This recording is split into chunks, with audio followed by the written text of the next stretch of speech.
Hello there. Today isn't a gameplay video. Today I'll be explaining how my NatsukiAI code works. So let's get started. First, let's understand what it does. How does she play a map?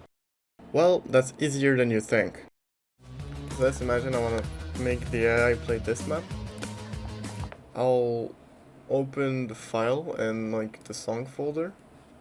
Then there's all the .osu files, which are basically the difficulties.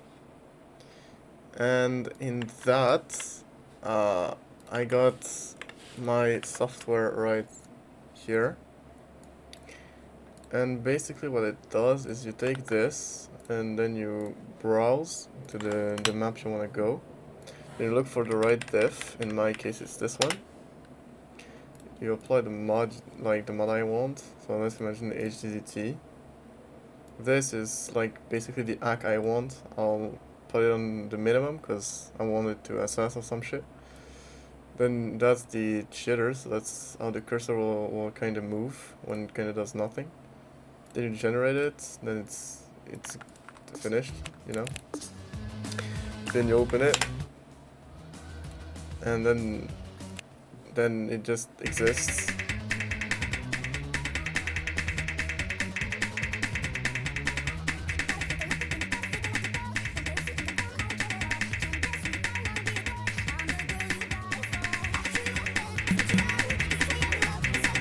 So yeah, so as you can see, it exists.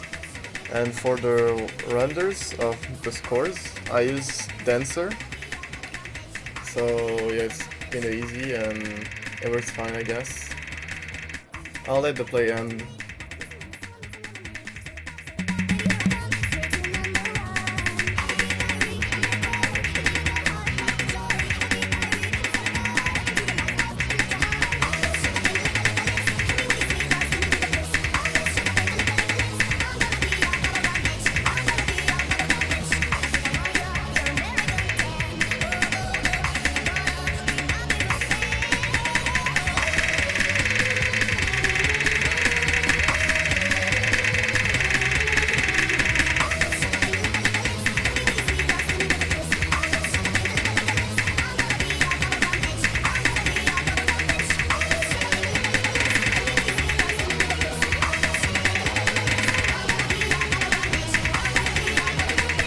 And there you go, it's done.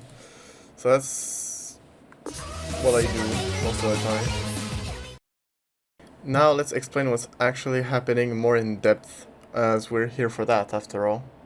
Well, all the difficulties in your maps are just .osu files that are editable. Think of a bitmap like a tiny instruction. Just one sentence. Go to this spot at this time and click, basically. Here, so basically this is a circle hit object data. Let's explain every part of it so everyone understands. Basically, only 3 things are super important in that. We don't really care about the rest. So this becomes this. And those 3 things are super important because the first one is the x coordinates, the second one is the y coordinates, and the last one is the timing it happens in milliseconds. To explain this more easily, let's get on OSU. So what I showed, the little code, is this circle right here.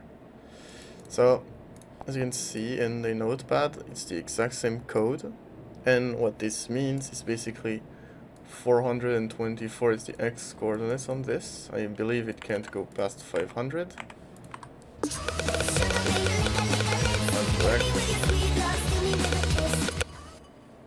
I think it's 500 right now. Yeah, 512. So this is 512.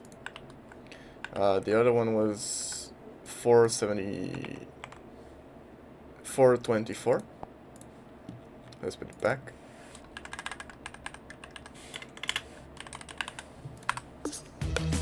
There you go. So that's the circle.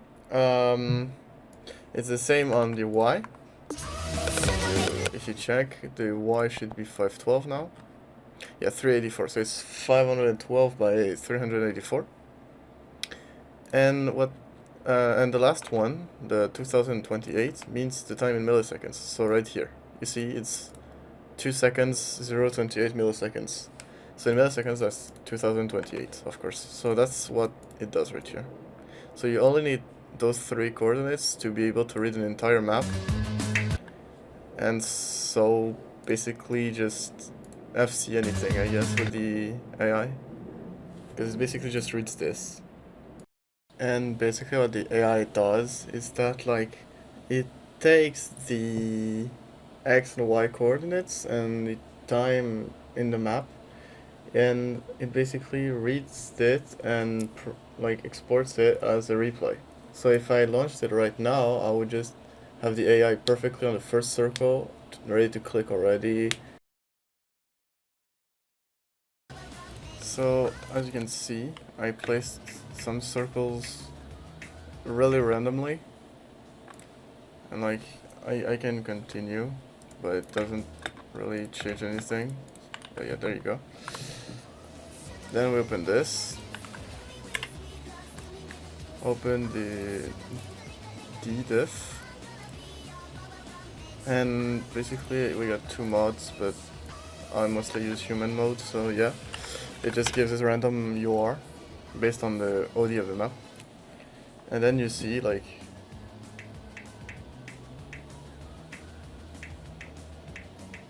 it just works because it reads the X and Y coordinates and clicks on the time the circle is written, because it doesn't appear in, like, for example, 2028. You have to click it on 2028, so it uses it to be perfect, basically. And that's basically it. The hardest thing to explain is sliders, because it's not just the same. I mean, it's like it uses the same things, but there's additional things. There's the trajectory, kind of everything, and it has to be on an algorithm that I wouldn't be able to explain. So yeah, I might not be able to explain this.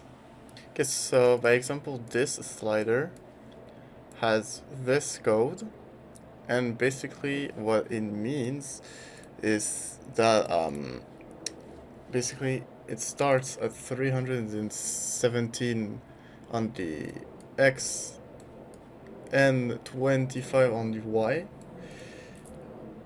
and it's meant to be hit at 1562, as you can see. And basically the 6 in the field means that it's a slider that also begins a new combo. As you can see, there's a 1 right there. And the slider shape is given by this line of code, where P means it's a perfect curve. As you can see, it's like almost an arc or a circle. The control point is like here. You see, like the little thing to rotate stuff. Oh, I fucked it up. Well, you know what it is. Then there are 2, because there's this one and this one. So it shows the curve. The 1 after that shows that the slider is played once, because like this would be 2, because there's a repetition, you know? So it's played only once. And 170 is the pixel length, so I'm guessing this. I'm not sure. And the 2 and 8, 1, 2, 0, 2, etc. are just hit sounds, so they're not useful at all. So thank you for watching. I hope this kind of explained it, and if not, you can tell me what was wrong to you in the comments, and I'll try to explain it. And yeah, so I kind of like doing this video, but it was kind of hard for me because I just learned a lot of stuff. And well, thank you all for watching. I hope you have an amazing day, and see you soon.